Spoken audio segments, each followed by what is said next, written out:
మానవులు నిద్ర లేచిన సమయం నుండి రాత్రి పడుకునేదాకా చూసిన ప్రతి వస్తువును, చేసే ప్రతి పనిని, వాళ్ళ వృత్తులను, వృత్తిపరమైన పనిముట్లను, ప్రాణులను, ఆహార పదార్థాలను, నిత్య జీవితంలో ఉపయోగపడే ప్రతిదానిని దేవుడుగానే భావిస్తారు. దేవుడు అనేది ఒక భావన.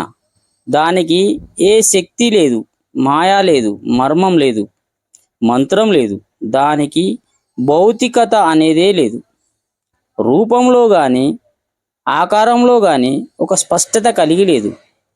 దేవుడు ఒక్కడే అంటారు, కానీ అనేక మంది దేవుళ్ళను కలిగి ఉన్నారు.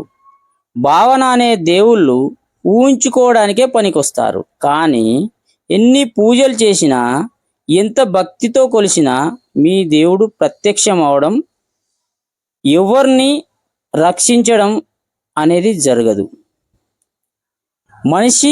మనిషే తోడుగా, నీడగా, సహకారిగా, రక్షకుడుగా, ఆపద్బాంధవుడుగా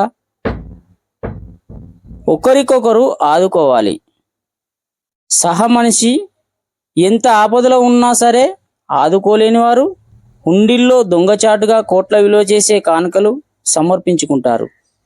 మీరు పూజలు చేసే పటాలు, విగ్రహాలలోని దేవుళ్ళు పూర్వకాలంలో మానవ సేవ చేసుకున్న మహనీయులే.